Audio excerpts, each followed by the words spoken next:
le chemin de vie, c'est le nom actuel qui est donné au destin. Voilà. Le chemin de vie, c'est le destin. Hein, c'est le nom qui est à la mode, c'est le chemin de vie. Voilà. Alors, le destin, ça s'appelle aussi le fatum en grec, donc vous le verrez marqué dans certains ouvrages. Fatum, c'est destin. Hein, et moira, c'est en grec, c'est pareil, ça veut dire le destin. C'est des appellations que vous trouverez dans les bouquins et dans divers traités qui parlent du destin et de la manière dont on le vit. Voilà.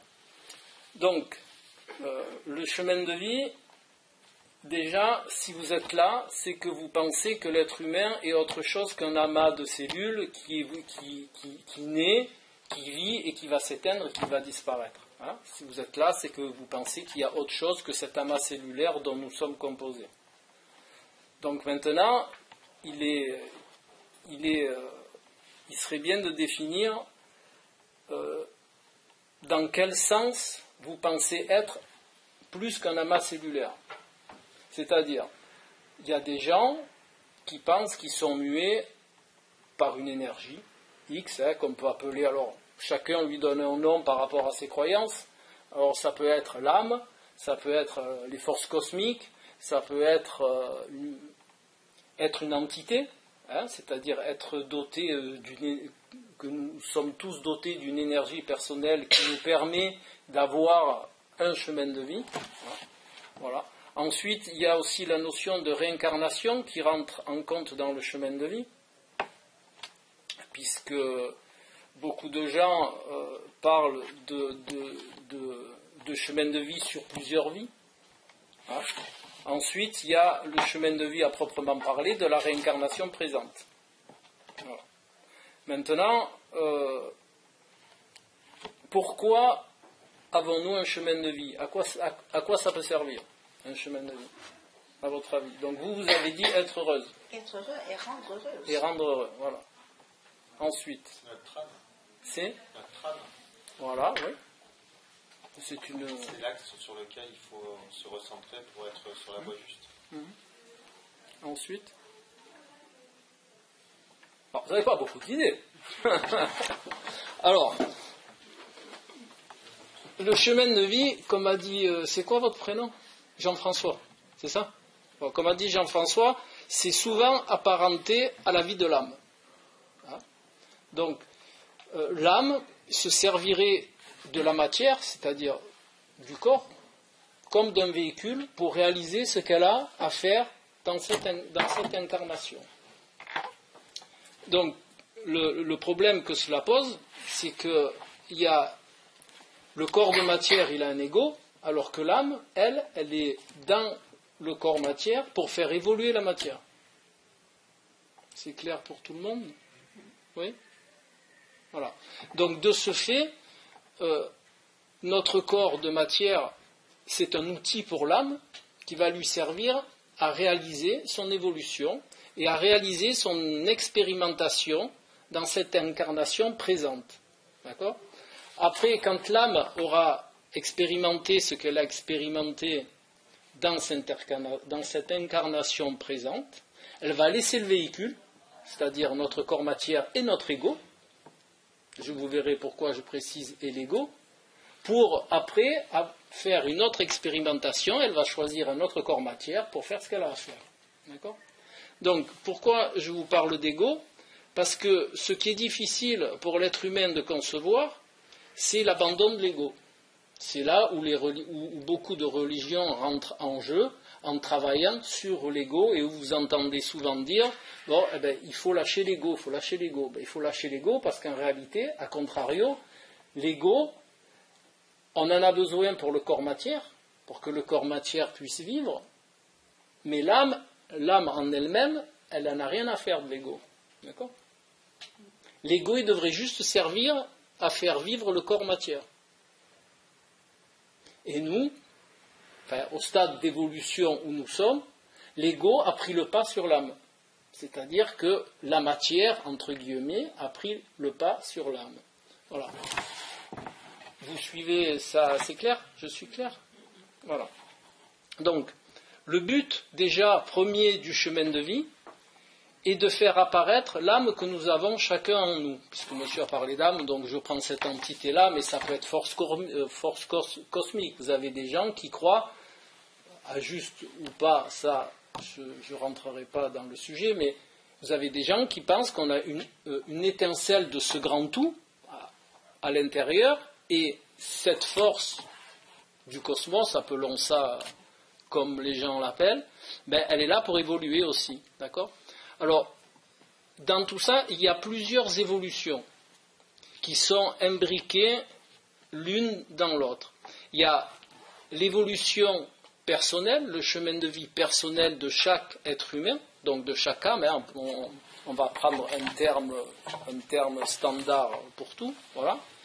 Mais notre évolution personnelle est imbriquée dans l'évolution du règne humain, dans son entièreté. Vous connaissez les règnes ? Ça vous dit quelque chose ? Voilà. Donc, nous, on est le 4e règne. Premier, il y a le règne minéral. 2e, le règne végétal. 3e, le règne animal. 4e, le règne humain. 5e, le règne suprahumain. Donc, celui-là, je ne le connais pas. Moi, je connais juste le 4e, le règne humain. Après, le règne suprahumain, c'est ce qu'on appelle, c'est ce que vous pouvez lire dans les bouquins, les devas, hein, les êtres de lumière. D'accord ? C'est le stade après le règne humain, quand l'humain a réussi à illuminer la matière, et à ce moment-là, il transforme la matière en énergie, et c'est le règne suprahumain, c'est un règne d'énergie. Hein, et après, le 6e règne, c'est le règne planétaire, bon, et ainsi de suite. Donc, tout ça pour vous dire que les règnes, ils sont imbriqués. C'est-à-dire que nous, quand on évolue, tous ensemble, on va faire évoluer le règne humain. Donc, il y a 2 évolutions qui sont imbriquées une dans l'autre, et après, quand le règne humain évolue, il est imbriqué dans le règne stellaire, c'est-à-dire dans le règne de la galaxie, parce que dans le chemin de vie, il est important de comprendre que tout est imbriqué, c'est-à-dire, c'est comme les poupées russes, d'accord ? Il y a l'individu qui évolue, qui fait évoluer le règne humain. Le règne humain, il fait évoluer le règne planétaire. Le règne planétaire, il fait évoluer le règne de l'univers, et ainsi de suite. Parce qu'on part du principe que tous les règnes sont vivants. Aussi bien le règne minéral, il y a des âmes qui sont là pour expérimenter le règne minéral, il y a des âmes qui sont là pour expérimenter le règne végétal, et ainsi de suite. Et chaque règne est doté d'une conscience. D'accord ? C'est pour ça qu'on dit que chaque règne est vivant, parce qu'il est doté d'une conscience. Le règne planétaire a une conscience planétaire. D'accord ? Donc, chaque être qui évolue fait évoluer le règne dans lequel il est imbriqué. Alors, pour vous donner une image peut-être un peu plus compréhensible et un peu plus à notre niveau, c'est comme une cellule. D'accord ? Notre corps, on a des cellules dans notre corps. D'accord ? La cellule a une vie propre. Par exemple, une cellule du foie, elle a une vie de cellule du foie. Mais le foie participe à un ensemble, c'est-à-dire notre corps. D'accord ? Eh bien, nous, c'est exactement pareil. Quand on évolue, on a une action sur l'entité qui nous contient. Et ainsi de suite. C'est pour ça qu'on parle souvent de poupée russe. C'est plus clair comme ça avec la cellule ? Hein ? Voilà. Donc, ce qu'on appelle chemin de vie, c'est il faut penser que notre action a une répercussion dans plusieurs strates. Pas seulement dans notre évolution d'individu. Hein ? Donc maintenant, bon, ça c'était pour cadrer un peu dans la trame dans laquelle tout ça se situe. Hein, parce qu'il faut bien prendre conscience qu'on n'est pas seulement un être qui va évoluer tout seul dans son coin. Ah, j'ai évolué, c'est très bien. Voilà. Hein, on fait partie d'un grand système qui est beaucoup plus vaste que ce que la plupart des gens peuvent bien le concevoir. Déjà, c'est très difficile de concevoir ces immensités. Bon, l'univers, on peut encore, hein, notre cerveau, il peut encore imaginer la grandeur d'un univers, mais quand notre univers, il est avec 7 autres univers de la même taille qui sont dans une galaxie. D'accord ? Donc après, ça devient trop grand pour que le cerveau humain puisse imaginer. Hein ? Donc on va rester à un niveau que l'on peut concevoir. Voilà. Ensuite, à notre niveau à nous, à notre niveau d'individu, il existe des outils.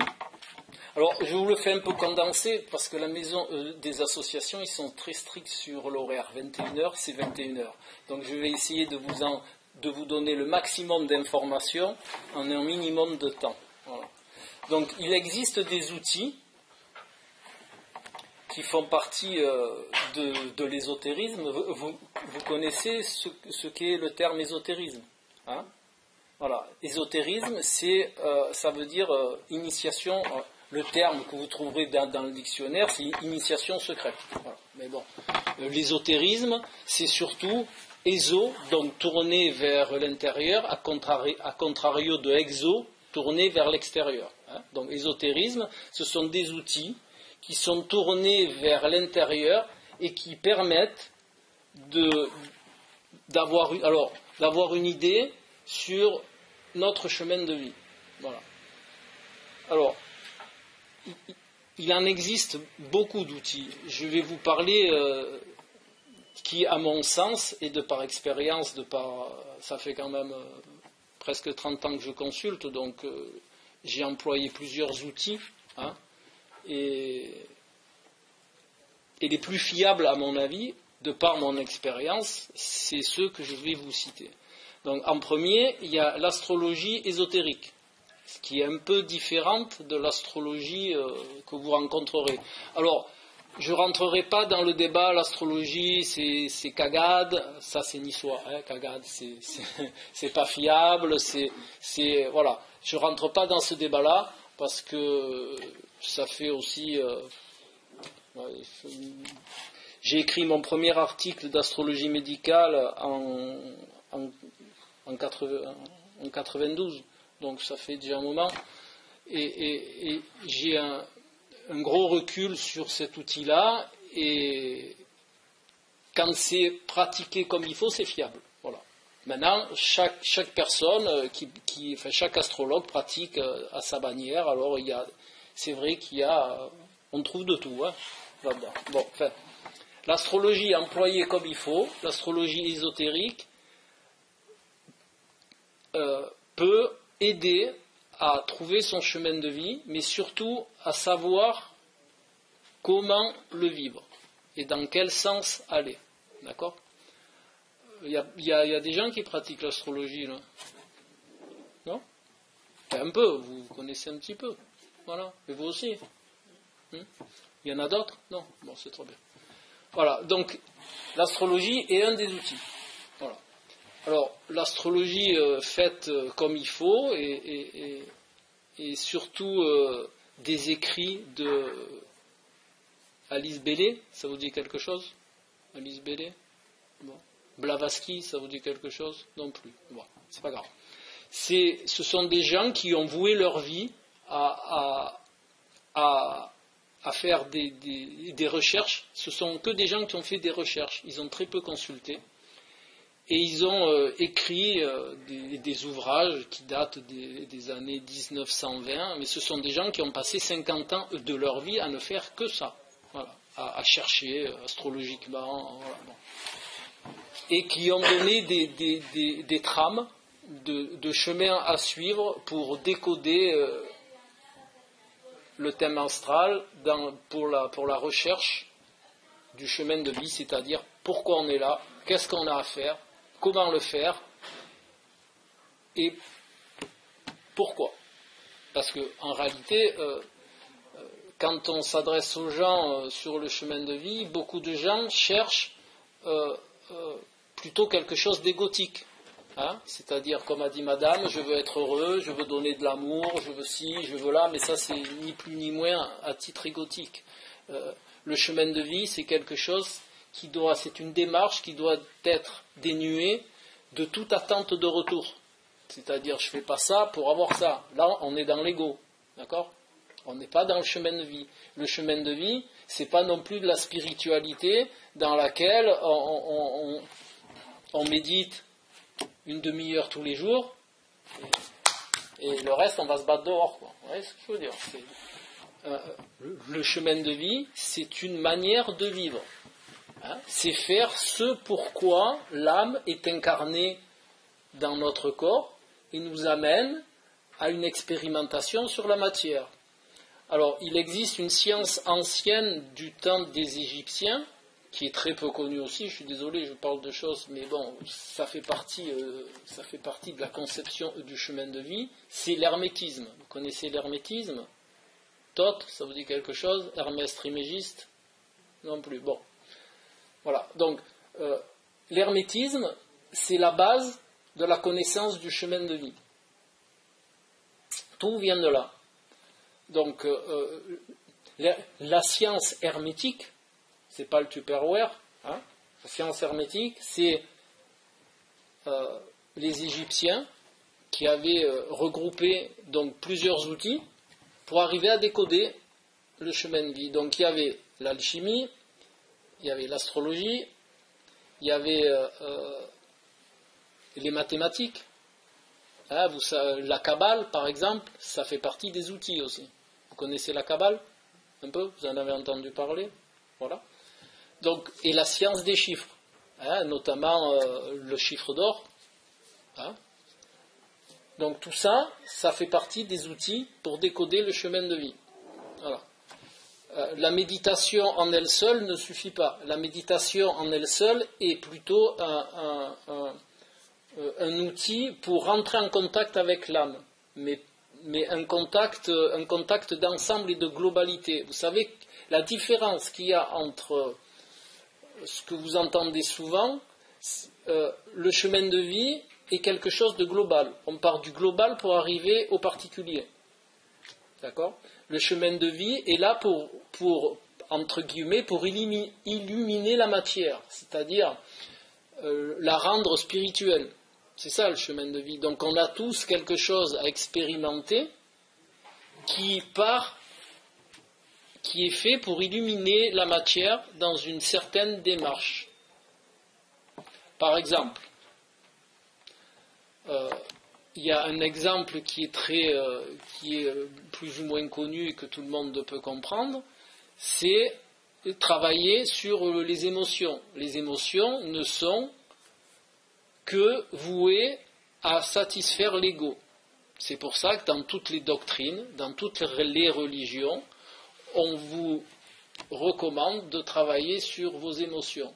Donc le premier travail du chemin de vie, c'est travailler sur ces émotions, remplacer un trop-plein émotionnel que nous avons en tant qu'individu par une démarche un peu plus mentale. C'est quoi qui vous chagrine? Dites-moi.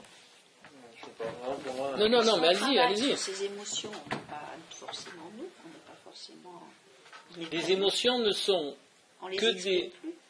Ah non, je n'ai pas dit de ne plus les exprimer. Les émotions, on ne les annule pas, on les remplace. D'accord? L'émotionnel est là que pour satisfaire l'ego. D'ailleurs, dans notre société, c'est tellement vrai que tout ce qu'on vous fait, les publicités pour acheter machin, ça tape tout sur votre émotionnel. C'est pour vous créer des désirs. Et de ce fait-là, les désirs, ça satisfait l'ego et vous allez vous ruer sur... Vous voulez les remplacer par quoi alors? Par une démarche mentale. C'est le mental qui doit prendre le dessus sur les émotions. Par exemple, la colère. Le meilleur moyen d'annihiler la colère, c'est pas de la combattre. Parce que plus on combat quelque chose et plus on le renforce. C'est un principe. Donc, le meilleur moyen d'annihiler la colère, c'est de mettre du mental, de la raison dessus. D'accord? De la comprendre.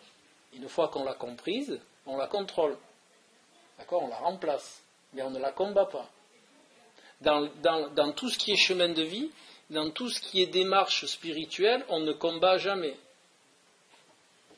On comprend, on met du mental et on remplace cette émotion qui n'est pas adaptée par un peu plus de mental. vous devez bien vous rendre compte que l'être humain est à 80% émotionnel, hein, en général. Après, il y a plus ou moins, suivant les gens, mais plus on progresse dans notre chemin évolutif, et moins on est émotionnel. Si vous prenez les gens, les seules références que l'on a de personnes très évoluées, les seuls écrits que nous avons, c'est qui? C'est Bouddha. Alors, Bouddha, il était à 200% mental. Et Confucius, c'est même topo. Lao Tse, même topo. Le Christ. Jésus, fait appeler suivant vos convictions, il était mental. C'est très peu émotionnel. D'accord? Si vous prenez la Bible, c'est un livre où l'émotion est toujours mentalisée. Vous avez pas peur que ça fasse la vie d'être comme ça? Ben non, au contraire. Après, qu'on a besoin, est-ce que vous trouvez... Non, mais après c'est... Voilà, c'est voilà. C'est pas facile, c'est pour ça que je réagissais voilà. à votre... Non, mais moi je suis tout à fait... J'ai souvent cette réaction. Alors moi, je vais vous dire... c'est pas mes convictions propres. Moi, je suis là pour vous donner des informations et pour discuter et pour vous donner des indices. Est-ce que vous croyez que c'est sympa d'être muet par tout le temps, d'être poussé par des émotions et par des désirs? Voilà. Alors, vous avez... il y a un exemple que je cite toujours parce qu'il est bien d'actualité, c'est, on vous sort le G3, je sais pas, moi j'ai un vieux crin-crin, hein, mais bon, on vous sort le G3, les gens ils courent sur le G3, 3 mois ou 6 mois après on vous sort un G4, les gens ils courent sur et puis ainsi de suite. Voilà, ça c'est émotionnel, c'est typiquement l'émotion qui court. Alors que toute conception mise à part, si vous avez un téléphone, ça suffit. Voilà, votre émotionnel, il n'a pas à vous faire courir. Voilà. Et puis ça, c'est un petit exemple, mais vous courez pour toute autre chose, pour la voiture, pour tout ça, c'est muet que par les émotions. Toutes les décisions que vous prenez en tant qu'ego, c'est muet par des émotions. Parce que l'émotion amène le désir, et le désir amène l'action, forcément. Voilà. Et donc, vous allez satisfaire votre désir. Alors maintenant, alors c'est vrai que suivant le niveau d'évolution où vous êtes, c'est difficile de comprendre pour une personne qui a 200% émotionnel, de comprendre la vie avec moins d'émotion. C'est difficile. Parce que quand on fonctionne à l'émotion, et que du jour au lendemain on vous enlève l'émotion, ça paraît complètement fou. Hein? À 20 ans, mais, il y a beaucoup d'émotions, à 40 il y en a un peu moins, il y a 60. Voilà, mais on est plus sage. C'est pas d'un coup, c'est un travail personnel qui permet de mettre l'émotion à sa juste place, d'accord, de manière à spiritualiser la matière que nous sommes. Mais comment savoir où elle est, sa juste place? Quelque part, vous disiez l'émotion amène le désir, c'est moteur, il y a l'action. Oui. Ben voilà, s'il n'y a plus de désir, il n'y a plus d'action. C'est sur un sens de l'ego. Moi, j'ai l'impression que vous voulez carrément les enlever. Non, moi je ne les enlève pas, on les remplace. Dans quel but? Par Je vais vous l'expliquer et je vous l'ai dit. Le but de l'évolution spirituelle, d'accord, c'est justement de ne pas aller vers l'ego ni la matière. C'est d'aller au-dessus. D'accord, c'est d'éliminer la matière par une action mentale. C'est ça l'évolution. Parce que le chemin de vie, à l'heure actuelle, par la définition qu'il en est fait à un niveau basique, c'est, comme a dit madame, être heureux et je rends heureux. Mais ça, c'est égotique. Je suis désolé, mais ce n'est que l'ego. Mais tout est comme ça. Ah ben non, tout est comme ça parce qu'on est à un niveau d'évolution comme ça, mais le chemin de vie, c'est justement pour sortir de l'ego. C'est ça déjà, sortir de l'ego pour être dans quelque chose de plus global et faire avancer le règne humain, et pas notre petite personne. Alors, notre évolution personnelle, elle sert à faire avancer le règne dans son ensemble, pour sortir le règne humain et passer au règne au-dessus. D'accord ? Pour que l'humanité, elle évolue. Parce que je ne sais pas si je ne sais pas si vous regardez un peu ou si vous avez fait non seulement un petit retour sur ce qu'est le règne humain, mais bon, on évolue, mais on évolue tout doux, hein. Si vous prenez comme référence la vie à l'an zéro, hein, c'est-à-dire Jésus jusqu'à maintenant, si vous regardez, on s'entretue toujours, et on s'entretue pourquoi ? Pour des émotions, et pour de l'argent. C'est quoi l'argent ? Tout ça, c'est l'ego, d'accord ? Donc, si on veut que le règne humain évolue, il faut passer au-dessus de tout ça, d'accord ? On est même en retard par rapport à l'évolution. Hein ? On est même en retard. Ben, après, en retard, oui, j'aurais tendance à dire oui maintenant, et j'aurais tendance à dire non, parce que quand on étudie vraiment le domaine, on sait très bien qu'une courbe évolutive, elle n'est jamais ascendante tout le temps. D'accord ? Une courbe évolutive, c'est comme les ondes radio. Il y a des moments d'évolution, et pour pouvoir évoluer, il y a des moments d'involution. Mais on voit que tout s'accélère. Voilà. Donc, Oui, mais c'est vrai que là, on est dans une période d'involution qui va permettre une phase évolutive. C'est toujours comme ça, c'est comme les ondes radio. Il y a une évolution sur une période donnée, elle ne peut pas être droite. on va dire que c'est une phase critique en ce moment. Voilà, d'après la littérature, maintenant, si vous parlez de cette phase actuelle, alors elle est très facilement explicable. Pourquoi ? Alors, je vais vous dire ce qui se dit dans les conférences entre personnes qui s'intéressent sur le sujet. C'est simple. À l'heure actuelle, on est dans une phase oligarchique. C'est-à-dire, oligarchique, c'est quoi ? C'est un minimum de personnes qui dirigent notre monde par la plutocratie. Alors la plutocratie, c'est quoi ? C'est le pouvoir de l'argent. Alors je n'invente pas des mots, hein, c'est comme ça que ça s'appelle, oligarchie plutocratique. Voilà. C'est le pouvoir de l'argent. Donc le pouvoir de l'argent c'est quoi ? L'argent, ça sert à satisfaire l'émotionnel, d'accord ? Et le désir et d'amener le pouvoir. Donc déjà, dans un chemin de vie et dans une démarche spirituelle, on doit avoir de l'argent parce qu'on vit dans une société, d'accord ? On doit satisfaire à ses besoins, mais à ses besoins en tant qu'individu, et non pas en tant qu'individu émotionnel à la recherche de désir et de plaisir amenés par l'argent, c'est-à-dire du plaisir égotique. D'accord ? Alors, c'est vrai que, suivant votre façon de voir les choses, ça peut être difficile de concevoir que, alors, moins d'argent, moins de plaisir, pas de cinéma, pas de resto, pas de ci. Il n'a jamais été question de tout enlever, mais de faire les choses de manière adaptée afin de réduire cet émotionnel qui empêche l'évolution. D'accord ? Voilà. Donc, maintenant, on va revenir à quelque chose de plus individuel. On va quitter un peu la strate globale et on va revenir plus à nos individus. Alors, comment trouver notre chemin de vie ? Comment voir si on y est ou si on n'y est pas ? Voilà. Donc, il y a des principes pour se rendre compte de ce que l'on a à travailler dans cette incarnation. Donc, je vous ai dit, il y a l'astro qui peut vous aider, il y a le tarot qui peut vous aider, il y a la numérologie à un certain niveau qui peut aider à définir, d'accord ? Il y a aussi ce qu'on appelle le référentiel de naissance, alors qu'il soit numérologique ou qu'il soit tarologique ou astrologique, hein ? Ou alors il y a le référentiel de naissance qui inclut les deux outils, c'est-à-dire les tarots par rapport à la roue astrologique, voilà.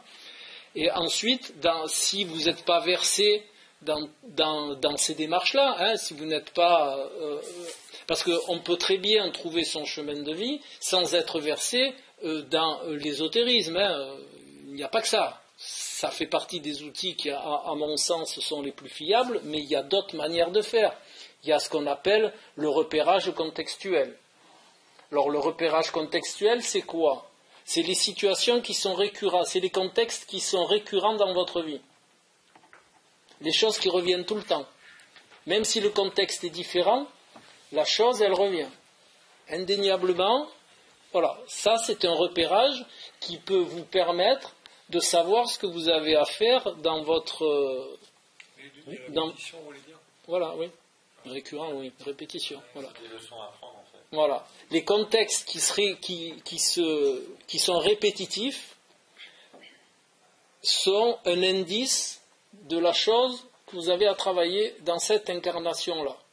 Alors, ça peut être sentimental, ça peut être matériel, ça peut être... c'est très vaste. Ça, c'est perso à chacun. Oui, mais ça reste une évolution personnelle. Ben oui, là, c'est pour ça, je vous dis, on revient à une évolution personnelle qui permet après l'évolution du règne. Mais je vous dis, parce que c'est le chemin de vie, c'est quand même important de savoir comment repérer dans quel schéma on va si on n'est pas versé dans toutes ces sciences ésotériques. Donc il y a des repères, et notamment les situations récurrentes, celles qui reviennent, même si le contexte est différent. D'accord ? Il faut être un peu à l'écoute de soi, regarder un peu sa vie de temps en temps, c'est-à-dire se poser, parce que ça fait aussi partie... l'émotionnel vous empêche de vous poser, d'accord ? Donc si vous voulez avoir une vue de votre chemin de vie, il faut quand même apprendre à se poser, à regarder ce que l'on vit, d'accord ? Se mettre en spectateur, c'est un très bon exercice aussi. Vous vous mettez dans votre fauteuil un jour à la maison, quand vous éteignez surtout la télé, parce que ça c'est anti-évolution, d'accord ? Donc vous éteignez la télé, vous vous mettez dans votre fauteuil, et vous mettez en spectateur de votre vie. C'est-à-dire vous faites défiler un peu votre vie de temps en temps, et vous regardez les situations récurrentes, ou les situations où les autres vous renvoient à quelque chose. C'est aussi le deuxième outil, c'est le renvoi d'autrui. Là, ça, c'est horrible, parce qu'au bout d'un moment, à rentrer dans ce schéma-là, tout ce qui nous arrive, on arrive à un moment donné où il faut tout analyser. Pas tout. Non, mais moi, personnellement, j'en suis arrivé là. Donc, c'est pour ça que tout ce qui arrive, pourquoi ça, pourquoi je suis en retard, pourquoi il y a ça, pourquoi j'ai rencontré cette personne, pourquoi ci, pourquoi là. C'est infernal. Mais il faut... Parce qu'au début, on fait 2 plus 2 égale 4 quand on est au CP. Mais après, c'est plus analytique. Ça devient quelque instinctif. Chose qui, instinctif. Bon, ok, il m'arrive ça, etc. Donc c'est vrai qu'il y a un certain temps qu'on met pour on va dire, ingurgiter ce que... Je suis d'accord avec ça, parce qu'on l'a plus ou moins tous vécu. Mais après, c'est plus facile. Et après, on a une vue d'ensemble plus globale, plus consciente, et ça permet justement de faire repérer ces schémas, tout de suite voir pourquoi, et surtout savoir s'écouter par rapport à ce qu'on dit, parce que souvent il y a des mots-clés, et puis après ça nous permet d'avancer, et de voir, il y a ça à régler, ça peut être des prises de responsabilité dans la vie, ça peut être plein de choses comme ça. C'est aussi des notions de valeur aussi dans la vie. Oui. Mais monsieur a raison, c'est pour ça que je vous dis de vous mettre de temps en temps en spectateur et de regarder votre vie comme un film, comme si vous étiez au cinéma et vous regardez votre vie. C'est ce qu'on appelle la conscience. Voilà. Je reste en fait, il faut se poser comme si, vous voyez, je vais schématiser, mais comme s'il y avait ici un écran de cinéma qui défilait et c'était votre film. En fait, vous êtes 100% responsable de votre vie par rapport à tout ce qui arrive. En fait, tout ce qui nous arrive, il n'y a rien qui est hasard. Une situation, une rencontre, voilà. Il y a l'effet miroir, il y a tout. Voilà, c'est maintenant. ce que j'en revenais tout à l'heure, quand vous avez dit personne à côté, là. C'est pas bon de toujours aider les gens. Et moi, je me suis rendu compte que souvent, on nous met notre miroir en face de nous. C'est sûr.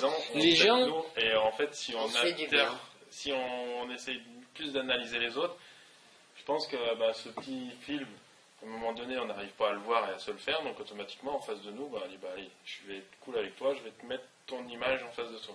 Donc si à ce moment-là, c'est ce que j'ai compris moi, après je me trompe. Non, mais de toute parfois, manière... d'aider les gens, ça nous ouvre des choses sur nous. Oui, après, je pense, mais... c'est surtout de comprendre par rapport, en regardant les autres, d'essayer de comprendre ce que l'on est soi-même. Mais ça a une limite, parce que à force de regarder les autres, on a la fâcheuse manie, après, de vivre les autres. Alors, il faut faire très attention de regarder ce que nous renvoient les autres, mais sans vivre les autres. Parce que vous avez des gens qui ont ce qu'on appelle la faculté d'occulter leur propre vie et de vivre par procuration. Et il y en a beaucoup, d'accord ? Ils vivent les besoins des autres et plus les leurs. Donc, à ce moment-là, vous ne pouvez plus vous recentrer et vous ne pouvez plus évoluer. Alors c'est vrai que c'est un des outils, c'est-à-dire se comprendre soi-même par le regard sur les autres, à condition de rester dans ses besoins et pas de vivre les besoins des autres. Parce que ça aussi, c'est un amalgame qui peut très vite se faire. Après, vous avez la notion de miroir, comme a dit, qui est très importante aussi, c'est de regarder ce que nous renvoient les autres. Parce qu'en réalité, les autres nous renvoient ce qu'on ne peut pas voir chez nous. D'accord ? Ils nous donnent des indices pour que nous, on puisse conscientiser ce qu'on a à travailler. Et en fait, aussi, tout ce qu'on est capable de voir comme défaut ou comme qualité chez autrui, c'est parce qu'on les a. Bien sûr. Si on ne le voyait pas, le défaut, bien sûr. Si on le voit, c'est qu'on l'a, mais si on ne le voyait pas, c'est qu'on ne l'a pas. C'est pour ça que, quelque part, c'est le débat de tout ce monde où il y a les guerres, c'est parce que, justement, on reporte sur une situation, sur les autres, alors qu'en fait, on voit ce qu'on est à travers les autres. Bien sûr. Quand on rencontre, par exemple, et ça se voit beaucoup, que des gens agressifs, c'est pas les gens qui sont... Enfin, on rencontre que des gens agressifs parce que c'est notre problème. On est agressif, donc on va vers les gens qui sont agressifs parce que c'est ça qui va nous montrer que l'on est agressif. C'est ça ce qu'on appelle l'effet miroir. D'accord ? Alors, il y a tous ces outils-là, qui sont différents. Après, ce qu'a dit monsieur, on travaille beaucoup avec les mots. Moi, quand j'ai des gens en consultation, j'écoute très peu l'histoire qu'ils me racontent. Parce qu'en général, le cerveau, il brode. Le côté égotique brode. Par contre, les mots qu'ils emploient sont très révélateurs de l'état de la personne. Voilà, vous avez des gens, ils vont employer des mots bien définis pour définir des situations, et c'est avec ça qu'on arrive à décoder. Hein ? Enfin, il y a des tas d'outils, il y a des outils qui sont plus performants que d'autres. Hein ? Après, vous avez aussi, ce dont je ne vous ai pas parlé, c'est l'évolution de la lignée. Parce que vous avez aussi une évolution dans votre lignée, puisque je vous ai dit que tout est imbriqué. Tous les règnes, l'individu, il est dans une lignée, donc vous avez aussi un acte évolutif dans la lignée. Hein, par exemple, je vous prends le cas bateau qu'on cite en cours tout le temps, c'est les lignées où vous trouvez un suicidé dans toutes les générations, d'accord ? Où vous trouvez des obèses. Bon, ça, c'est des cas bien définis et qui sont bien cadrés. Hein, d'accord ? Donc, il y a tous ces facteurs-là qu'on peut prendre en compte pour définir votre chemin de vie et ce que votre âme a expérimenté dans cette incarnation. Hein ? Bon, il y a d'autres outils aussi, mais qui pour mon expérience sont moins... L'hypnose en est un. Voilà, mais ça dépend de l'hypnothérapeute à qui vous avez affaire, donc je ne le conseille pas. Voilà. Ou de l'état de la personne. Voilà. Ça peut être les régressions, je ne les conseille pas non plus, parce qu'il y a eu je ne vais pas dire des accidents, mais il y a eu des cas très malheureux dans ce genre de démarche. Hein, donc voilà, il faut le plus adapté, si vous n'êtes pas versé dans l'ésotérisme, c'est à regarder l'effet miroir, à se regarder en spectateur, à regarder les situations récurrentes, hein, et surtout à regarder ce qui nous énerve, parce que ce qui nous énerve en réalité c'est ce qu'on a à travailler. Il y a des choses chez les gens qui ne vous énervent pas, et des fois il y a des petits trucs qui voilà, ben ça... Je pense que les extrêmes ne sont pas bons, que ce soit énervé ou l'inverse. Oui, non, mais quand je dis quelque chose vous énerve, c'est quand quelque chose vous déplaît, quand vous vous sentez mal avec quelque chose, c'est que vous l'avez en général. D'accord? Et que vous ne voulez pas le voir. Donc c'est pour ça que ça vous renvoie. Et on ne peut pas en suivre une situation, parce que de toute façon, notre chemin de vie nous ramène à la... Ah, toujours. à ce qu'on doit confronter, Toujours. en fait. Mais alors, qu'est-ce qu'on fait? Il faut se confronter à ça? Non, il faut rien combattre. il faut pas combattre, il faut comprendre, d'accord? Il faut comprendre, regarder comment le schéma se met en place, regarder qu'est-ce que ça nous amène, et puis corriger. Vous avez toujours, ça se passe toujours en 3 temps. Il y a la conscientisation, c'est-à-dire, voilà, on prend conscience de la chose. Deuxièmement, il y a le repérage, c'est regarder comment ça se met en place, et troisièmement, il y a la correction. Voilà. Alors ça se fait pas en 10 minutes. Hein. Vous avez vous avez des programmes, vous avez des chemins de vie qui demandent des corrections qui sont plus ou moins difficiles. Et les corrections, c'est les prises de conscience suivies d'action. Voilà, c'est la correction, c'est surtout prendre conscience, regarder et corriger à chaque fois. Et en plus, quand vous pensez avoir corrigé, la vie est tellement bien faite qu'elle vous met quelques relectures des fois. Quand vous pensez avoir tout bien compris, tout bien corrigé, tout bien fait, vous allez être confronté à un contexte pour voir si vous avez vraiment tout bien compris. Et des fois, vous apercevez que je croyais, non, voilà. Et pour faciliter encore la chose, il y a aussi la notion de karma. Aussi, hein. Vous venez déjà dans une incarnation avec une valise, hein, et il faut la travailler. De toute façon, elle sort dans les contextes que vous allez avoir dans votre chemin de vie. Hein. Donc, c'est un petit peu ambigu parce que ça se passe à divers niveaux, d'accord, dans diverses strates. Et comme tout est inclusivité, tout fait bouger tout. D'accord? Vous évoluez. Il y a un très bon repérage. Quand vous arrivez à corriger des choses, vous allez voir autour de vous que les contextes et les gens vont changer par rapport à votre correction. Et là, ça vous montre vraiment que vous avez corrigé des choses. D'accord? Si les contextes autour de vous, si les gens autour de vous ne changent pas, c'est que vous n'avez pas corrigé, vraiment. C'est qu'il y a encore à corriger. Parce que quand vous vous modulez, tout se module autour de vous. Voilà. C'est la meilleure façon de voir si on a corrigé et si on travaille dans le sens que notre âme nous demande de travailler. Enfin, que notre âme travaille, parce que nous, en réalité, ce qui est un petit peu complexe à comprendre, c'est que on est le l'âme, corps, on est le véhicule, voilà. mais en même temps... La matière, c'est le véhicule dont l'âme se sert pour expérimenter ce qu'elle a expérimenté dans cette incarnation. Voilà.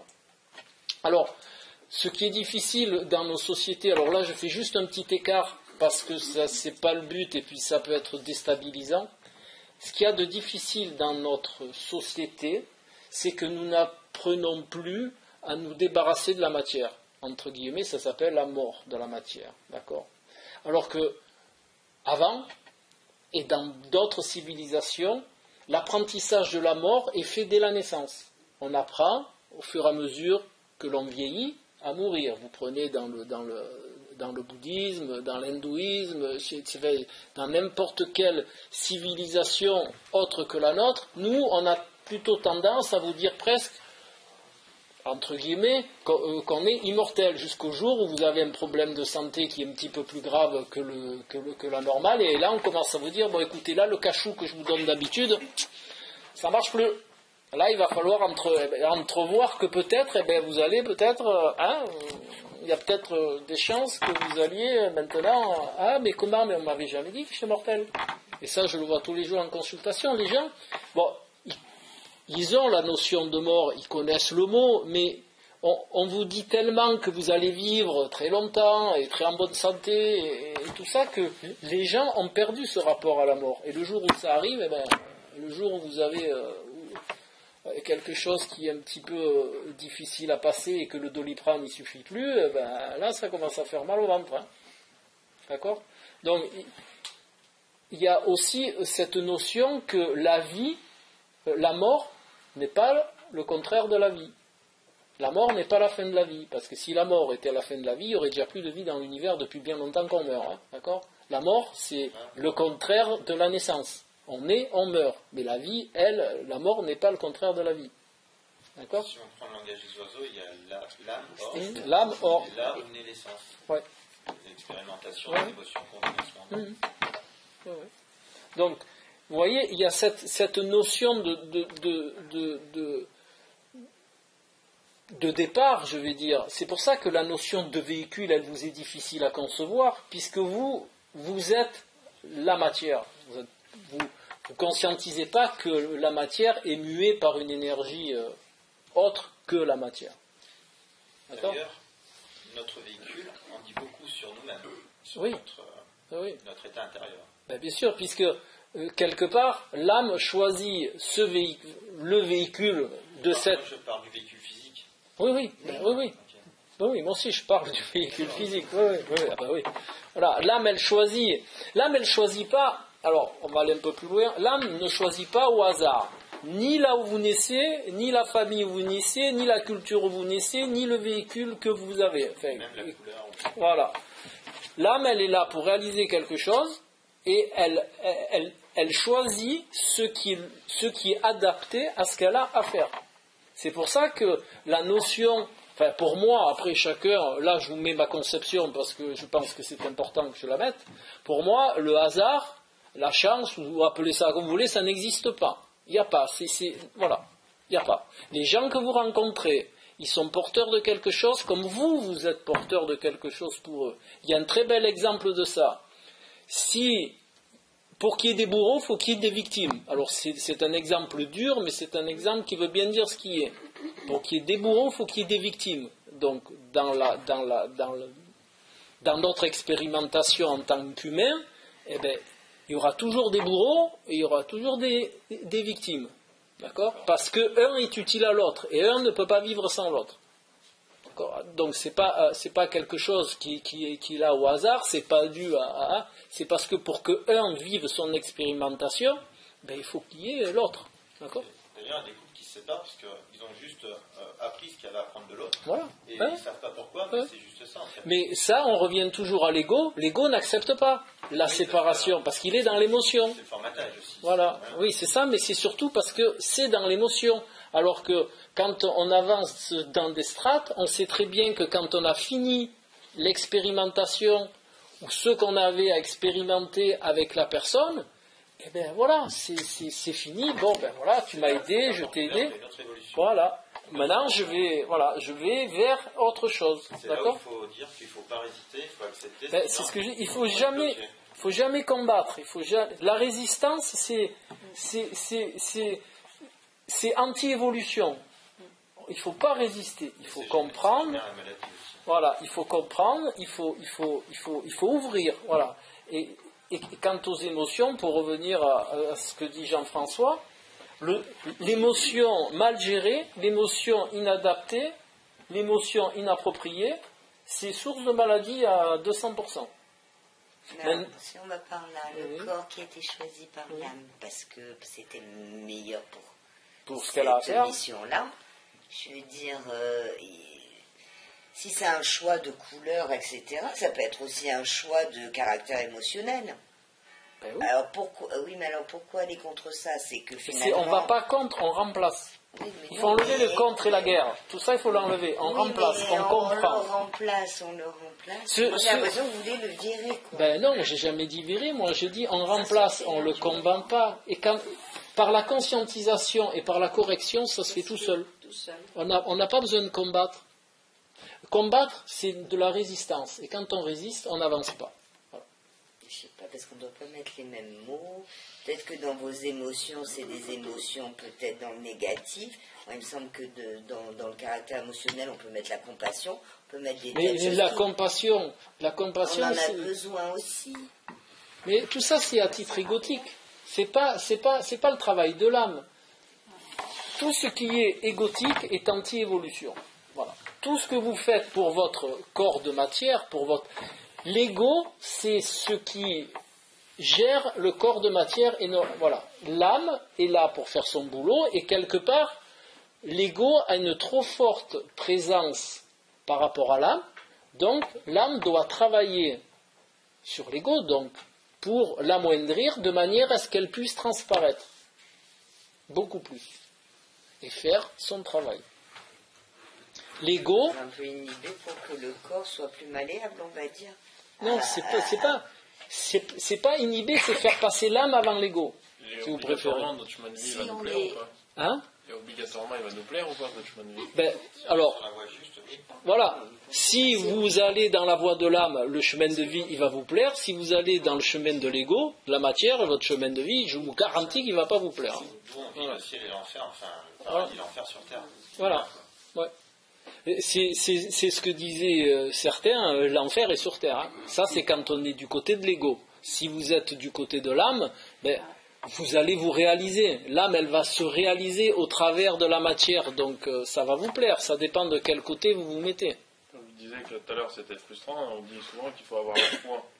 Et avoir la foi, donc ça veut dire qu'il n'y a pas de hasard, que les choses doivent se faire. Non, mais la foi, c'est différent. La foi, c'est pour l'ego. C'est pas pour l'âme. Hein. La foi, croire, non. L'âme, elle a un boulot à faire. Elle vient. Ben, la foi, qu'est-ce que c'est pour vous? Il n'y a pas de hasard. Ben non, il faut- mais ça n'a rien à voir avec la foi. Le hasard n'existe pas, la chance n'existe pas, ça c'est une donnée, parce qu'on est tous en inclusivité. Si je vais vous faire un petit dessin, regardez vite fait, voilà. Ça c'est vous, d'accord? Et ça c'est votre chemin de vie, d'accord? Ça c'est moi, et ça c'est mon chemin de vie. Voilà, on se croise parce qu'on a quelque chose à se donner. Alors, si on a une expérimentation à faire tous les deux, eh bien, nos chemins de vie ils vont se croiser un temps et on va expérimenter ce qu'on a expérimenté. D'accord? Voilà, alors ça peut durer 10 minutes, ça peut durer 10 ans, ça peut durer... voilà. Et on est tous pareils. On a tous un chemin de vie, donc on croise des gens dans notre vie, mais pas par hasard. On croise parce qu'on a quelque chose à faire entre. Alors ça peut être entre 2, ça peut être entre 12, ça peut être entre 10 000, ça peut être entre 30 millions. D'accord? Vous avez aussi des chemins de vie, ce qu'on appelle générationnels. D'accord? Ceux qui ont vécu la guerre de 14, ceux qui ont vécu la guerre de 40, ce sont des générations qui ont vécu des chemins de vie de cette expérimentation. D'accord? Alors, c'est vrai que ce sont des exemples qui sont difficiles, parce que c'est la guerre, tout ça, mais voilà, c'est des chemins de vie qui sont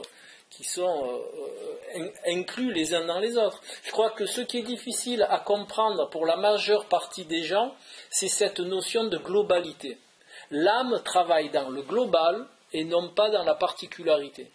Le travail de l'âme, c'est de ramener la matière, d'accord, de l'illuminer.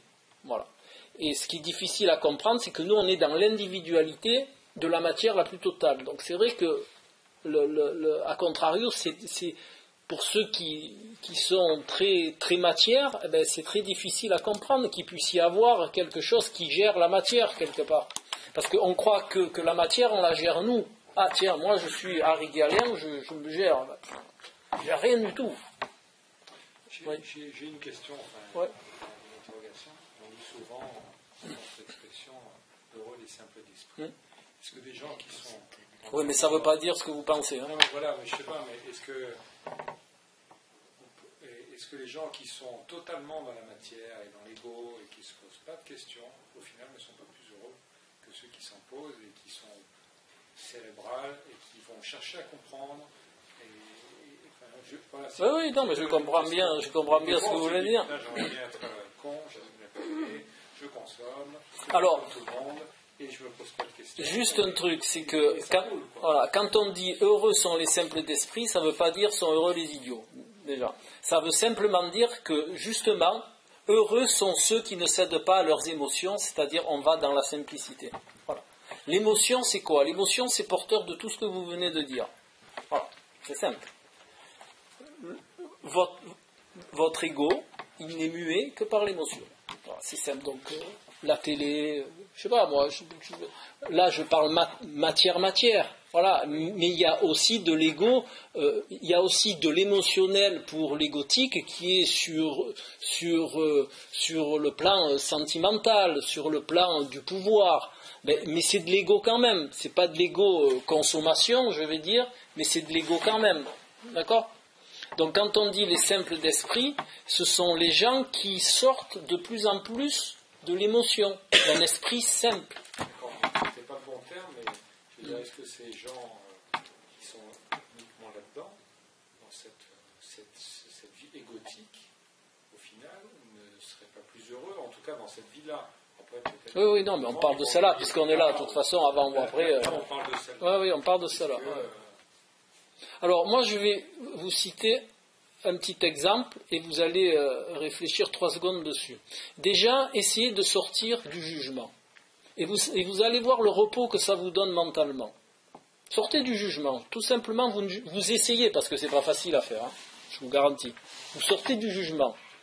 Donc, quand je dis jugement, c'est vous sortez de la comparaison, parce que le jugement, ça comprend la comparaison, ça comprend plein de choses. Donc, je ne peux pas vous le faire très long. Voilà. Mais sortez déjà du jugement, ne jugez plus, et vous allez voir le repos mental que ça vous donne. Le matin, vous allez vous lever tous les jours. Je vous garantis. C'est-à-dire, vous n'allez plus comparer, lui il a ça, moi j'ai ça, si lui touche ça. Moi, ça, c'est une prise de tête, tout ça, le jugement. Oui, ça c'est de la convoitise, c'est encore autre chose. Non, c'est pas de la convoitise. Non, moi je vous parle du système qu'on vous apprend depuis qu'on est tout petit dans nos sociétés, c'est-à-dire à juger. Voilà, à être, toujours à se comparer par rapport à l'autre. À l'école, vous avez un système de notes. Après, au travail, vous avez un système de notes où vous avez une hiérarchie. Voilà, vous êtes tout le temps dans le jugement. Vous êtes jugé et vous jugez. Mais ça rend malade. Hein. Et vitesse grand V. Hein. Déjà, essayez de faire cet exercice. Essayez de ne plus juger. Ben, vous allez voir comme ça va vous reposer. Hein.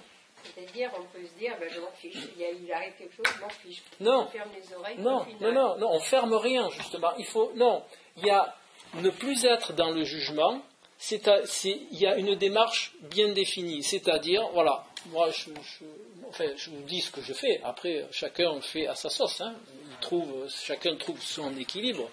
Moi, je dis aux gens, par exemple, si je ne vais pas juger, je dis voilà, ça ne me convient pas, au revoir, terminé. Je rentre pas dans le jugement de dire ouais, non, toi tu fais ça, moi ça me va pas, ouais, toi, non.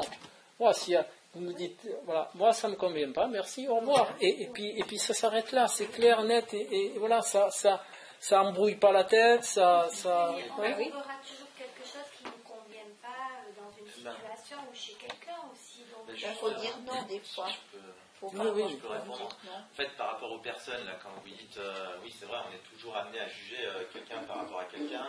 Il a cette manie, il a ça, il est habillé comme ça, voilà.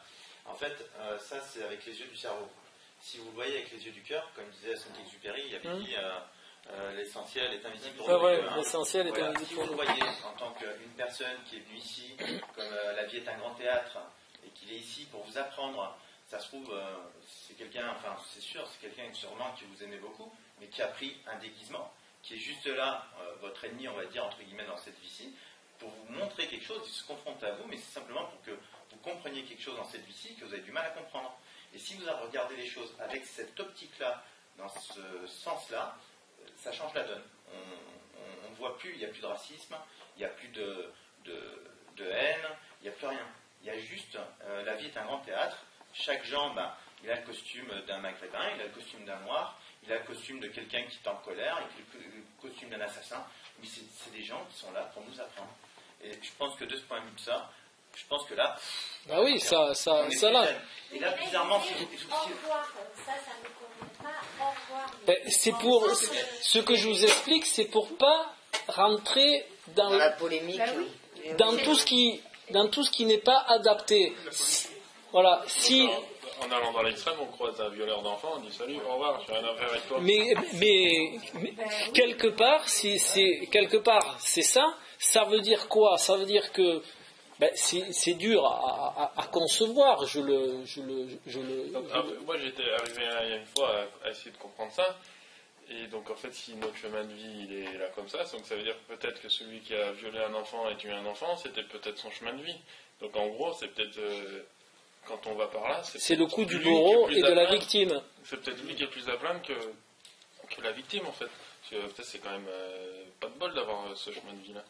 Ben, sur le chemin de vie, mais sur le contexte, c'est deux chemins de vie qui avaient besoin un de l'autre pour être réalisés. Alors c'est dur à concevoir sur des sujets comme ça, c'est certain, mais c'est pour ça que je vous ai dit tout à l'heure, pour qu'il y ait un bourreau, il faut une victime. Oui, mais la victime, Voilà. des fois, elle n'a rien demandé. Hein. C'est un enfant, il n'a rien demandé. Hein. Oui, mais ça, quand on est dans l'ego, on dit c'est un enfant, mais si vous vous mettez au stade de l'âme qui avait ça à réaliser, En fait, c'est une âme qui s'incarne. Voilà. Justement pour mourir. Pour ça. Pour donner une leçon. oui. Souvent, Mais les parents dont les enfants décèdent, c'est souvent le cas. C'est pour ça que je dis toujours, ça dépend si vous vous placez du côté de l'ego ou du côté de l'âme. L'âme, elle a quelque chose à réaliser, donc elle se donne les moyens de le faire. Elle trouve un assassin d'enfant parce qu'elle a ça à expérimenter. Si vous vous placez du côté de l'ego, c'est horrible. Voilà. Et on souffre, en plus.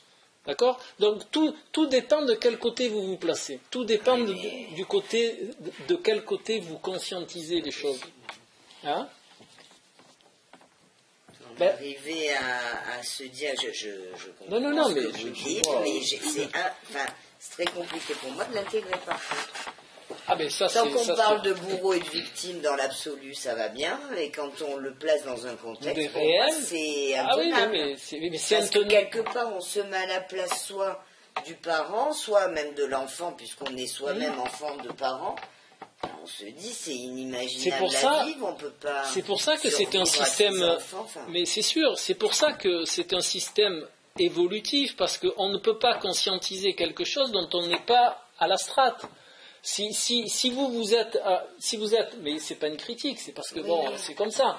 Si vous êtes un peu plus dans l'ego et un peu plus dans la matière, je me mets à votre place que de concevoir que l'âme avait besoin d'un assassin d'enfant pour expérimenter ce cas de figure, c'est horrible.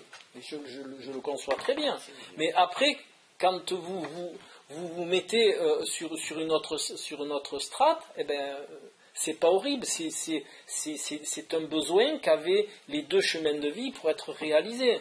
Parce que Oui, parce que dans le karma, dans la vie de l'homme... Oui, mais nous, on a expérimenté, on a été, alors ce que je dis toujours, on a été bourreau, mais on a été victime. D'accord? On expérimente. J'ai l'impression que les parents, pour arriver, les parents par exemple, mais ils expérimentent ça là, sont obligés de l'expérimenter pour pouvoir le vivre, parce que sinon c'est intenable. Et à le voir de l'extérieur, là, comme ça, alors visiblement je suis uniquement dans l'émotionnel, hein, je pense. Voilà, ma vie doit être faite comme ça, en tout cas. C'est votre expérimentation actuelle. Voilà. J'ai presque envie de dire, on se réfugie là-dedans pour éviter toute souffrance, parce que là, pour moi, c'est... Mais, de toute façon... Je comprends que c'est mieux, hein, je comprends l'évolution, etc. Mais comment on peut passer de ça à ça? C'est toute une vie. C'est toute une vie ou même plusieurs vies. Plusieurs vies. Voilà. Mais j'ai presque envie de dire, on veut arriver à ça pour arriver à s'en sortir pas trop mal au niveau souffrance dans toutes ces vies qui vont se succéder. Et est-ce que c'est pas aussi une manière, je sais pas, hein, c'est une question. Mais... Est-ce que c'est pas une manière aussi d'un peu se cacher les yeux? Fuir la réalité, se dire il y avait une raison. Lui il est mort, il y avait une raison. Lui s'est fait violer, il y avait une raison. Lui par contre il est formidable, il y avait une raison. Alors sans dire le bien et le mal, mais quand même, je sais pas, j'arrive pas à enlever. Le bien et le mal dans la conception de l'âme n'existent pas. Le bien et le mal n'existent que dans la matière et dans l'ego. Mais au niveau de l'âme, le bien et le mal n'existent pas. On est d'accord, puisque de toute façon, c'est que de l'émotionnel là pour le coup, puisque le mal fait mal, on va dire, donc c'est de l'émotion, je suis d'accord. Mais voilà, et puis je pense qu'on se trimballe voilà, des choses aussi de peut-être plusieurs générations, j'en sais rien, mais... De toute façon, c'est pas le sujet, mais vous avez un karma de lignée aussi. Un karma, alors un karma, c'est pas forcément péjoratif, hein, vous avez du bon, du mauvais, enfin du bon, j'aime pas le mot bon et mauvais, mais il y a du karma adapté, du karma inadapté. Donc voilà, mais vous avez une mémoire cellulaire et vous avez plein de choses en vous aussi à travailler pour votre lignée. C'est ça qui est difficile à concevoir au départ, c'est qu'on travaille sur plusieurs strates et pas que sur nous. Aussi parce qu'à vous écouter, je traduis de ce que je comprends, hein. J'ai presque envie de dire qu'il faudrait abandonner notre propre identité, c'est ça, pour faire partie d'un tout. Ben ça, c'est un... Non, c'est l'identité au service du tout. Oui, voilà. C'est différent. Bon. Ben, c'est différent, mais quelque part, moi, il me semble que je vais perdre mon identité. Non, vous mettez votre identité au service évolutif du règne. Il y a une citation dans la Bible qui dit j'ai vu des princes errants dans le désert et des esclaves sur un cheval. Donc ça veut dire que la roue elle tourne. La roue elle tourne. Donc l'identité elle est où par rapport à tout ça en fait? Mais il n'y a pas. Voilà, l'identité c'est l'ego. Donc l'ego il sert que sur une incarnation à faire vivre votre véhicule. C'est tout. Il sert à ça l'ego. Alors l'ego a pris des dimensions faramineuses, mais voilà. De toute manière, il y a un principe. La vie, elle vous amène dans le chemin de vie. Alors les gens comme moi, on sert à quoi? On sert juste à vous donner des indices et à vous faciliter dans votre chemin. Mais la vie, elle vous y amène de toute manière. Voilà, elle vous met de par les contextes et de partout. Voilà, elle vous met dedans. Voilà, déjà, si vous êtes là, c'est que vous cherchez, même si vous n'en êtes pas. Mais oui, bien sûr. Bien sûr, on vient pas dans des réunions comme ça pour rien. Vous n'êtes pas là au hasard. Vous n'êtes pas du tout là au hasard. C'est que quelque part, je ne sais plus qui disait ça, mais si vous venez là, c'est que vous avez déjà la réponse à votre question. Mais seulement vous ne la conscientisez pas encore. Elle va venir. D'accord ? On la découvre pas, on la redécouvre. Voilà. Et vous allez, en croisant les chemins de vie des uns et des autres, ben vous allez avoir la réponse à votre question. C'est pour ça qu'on dit vraiment que le hasard n'existe. Il n'y a pas de hasard. Il n'y a pas de chance. Il y a que c'est comme ça. Ça doit se passer comme ça. C'est ça qu'il faut se rendre. Mais non. On ne maîtrise rien. Mais on est acteur de rien. Vous pouvez tout moduler. Non, vous pouvez. Non. De toute façon, si j'ai pas réussi à avoir cette personne-là, si j'ai pas réussi à la draguer, si j'ai pas là, bah c'est que c'était comme ça. Bah vas-y. Non. C'est ta vie, comme dans une affaire. C'est la bonne, ça m'énerve. C'était pas la bonne. Bien sûr. Mais sur le moment. Non, il y a un travail à faire pour justement moduler les choses. C'est ça que vous. C'est pas comme ça figé. Il n'y a rien de figé. Mais des fois, voilà, tu veux partir sur un chantier, tu fais ça, il y a un truc, c'était pas prévu, ça arrive, c'est une merde. Ok, d'accord. Ça doit m'arriver, je dois pas rentrer dans la nervosité, mais quand même, c'est pas loin. Mais c'est dur. Et à un moment donné, on se dit, bah écoute, qu'est-ce que je maîtrise, moi? Si c'est pas le hasard, c'est ça qui dit. C'est vos émotions et votre comportement inadapté que vous maîtrisez, que vous pouvez maîtriser. Voilà. En fait, il faut être dans l'action et pas dans la réaction. Voilà. Pour comprendre. Sinon, on comprend pas. Il faut surtout, alors chacun il fait comme il veut, mais la démarche adaptée, c'est de regarder déjà, pas rentrer dans l'émotion. Déjà, on regarde. Voilà. Une fois qu'on a regardé. On regarde comment ça se met en place et pourquoi. Et après, on corrige. Si vous êtes dans la réaction émotionnelle d'emblée, c'est sûr, vous allez en vrac. Vous allez en vrac. Je sais pas, moi, quand je vais dans l'action émotionnelle d'emblée, je ferme la porte, je me coupe pour me protéger. Toujours. Ben, je jette. Déjà, écoutez le mot que vous venez. Alors, on fait un peu de travail. Non, c'est je coupe déjà. Oui, je coupe.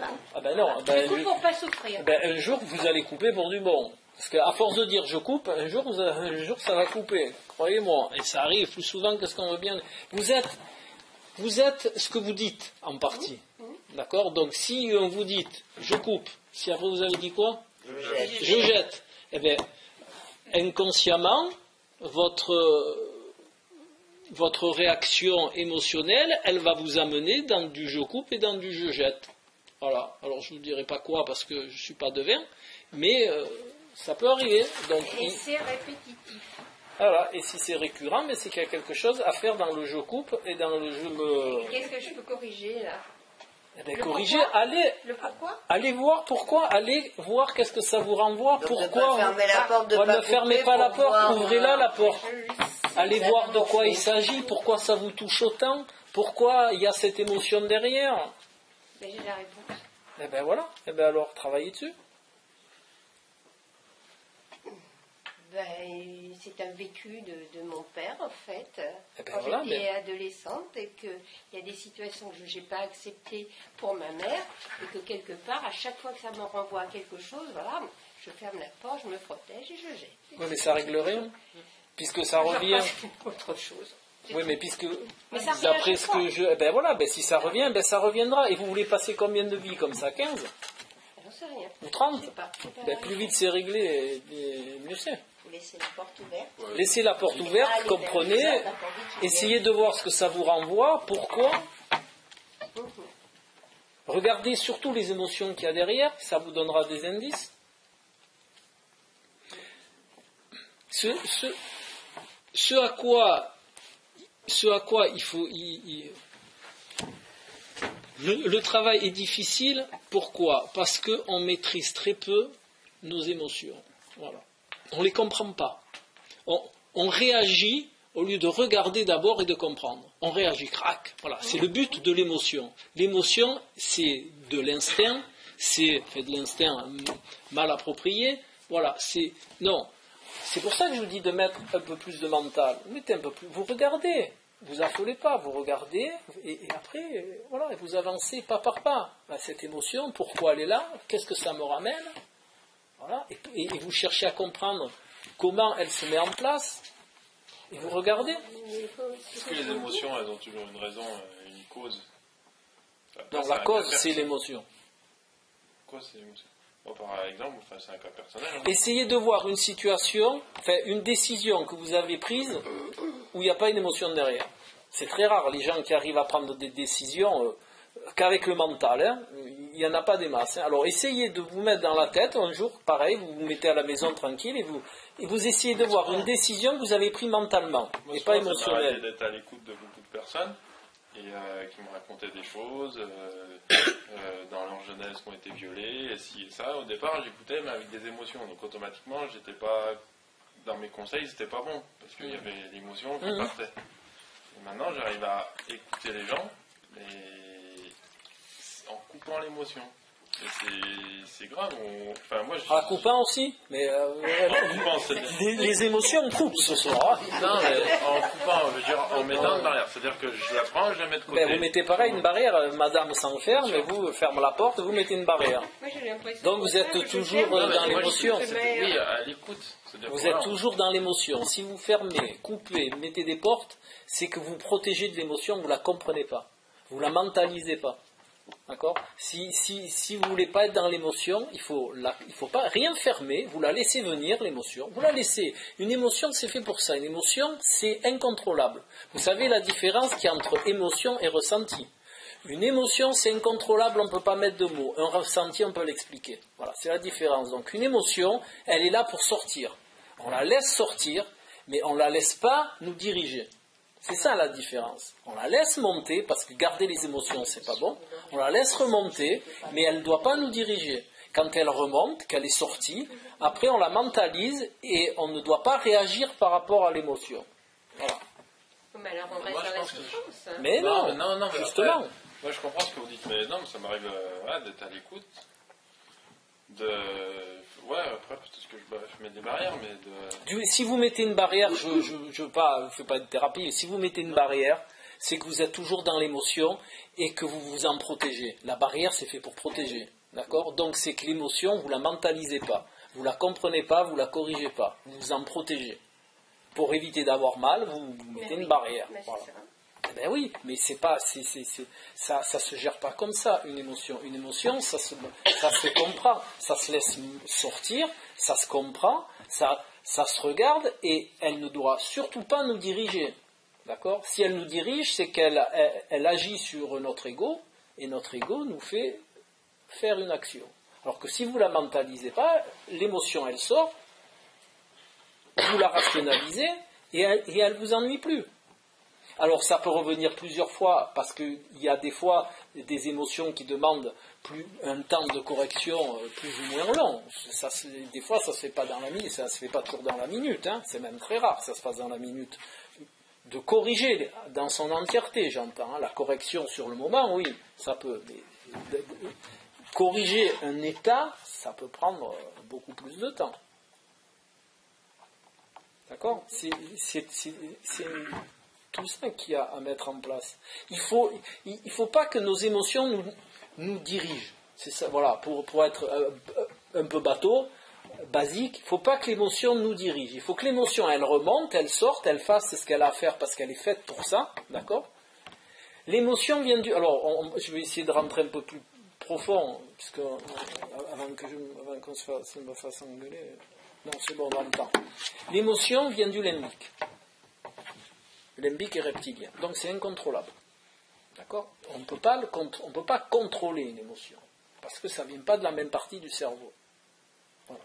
Donc, laissez remonter, et une fois qu'elle est sortie, au lieu d'avoir la réaction par rapport à cette émotion, à ce moment-là, on mentalise et on ne réagit pas par rapport à l'émotion. Mais surtout pas l'empêcher, on ne peut pas, elle vient d'une zone du cerveau où c'est fait pour. D'accord ? Le cerveau limbique et le cerveau reptilien, c'est notre survie. D'accord ? Quand on est attaqué ou quoi que ce soit, on a des réactions instinctives. Ça vient de là. C'est des cerveaux qu'on ne peut pas contrôler. Mais par contre, une fois qu'elle est sortie, l'émotion, on n'est pas obligé d'agir par rapport à l'émotion. D'accord ? C'est pour ça qu'on dit souvent que dans le bon sens populaire, on ne prend pas de décision à chaud. Ah ben voilà. On prend un peu de recul, un peu de temps, on analyse le truc.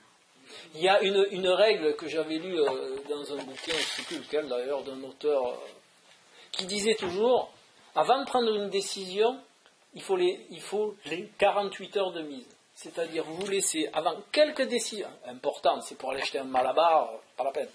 Si vous avez une décision importante à prendre, c'est 48 heures. D'accord ? Et là, vous ne prendrez pas la même décision. Pas la même, et forcément, elle sera toujours meilleure que sous le coup de l'émotion, forcément.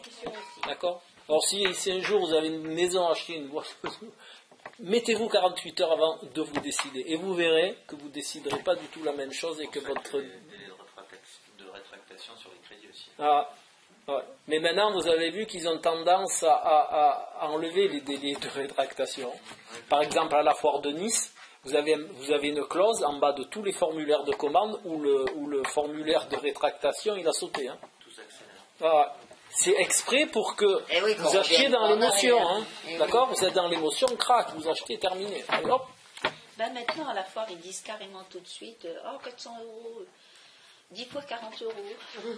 Mais, de toute façon, il n'y a pas plus belle école de l'émotion que le commerce. Le commerce et la politique, j'avais oublié, excusez-moi. La politique aussi, voilà. Et la télé. Et la télé, oui, mais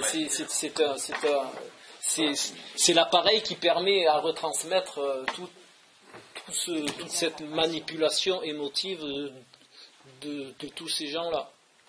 Bon, il reste un petit bout, vous avez des questions ? Je voudrais juste parler par rapport à l'enfant et puis le violeur. Alors ça veut dire que le violeur, de toute façon, il est obligé de faire ça parce C'est il horrible ne pour peut lui rien. aussi. Hein. Donc, à la limite, il ne peut rien.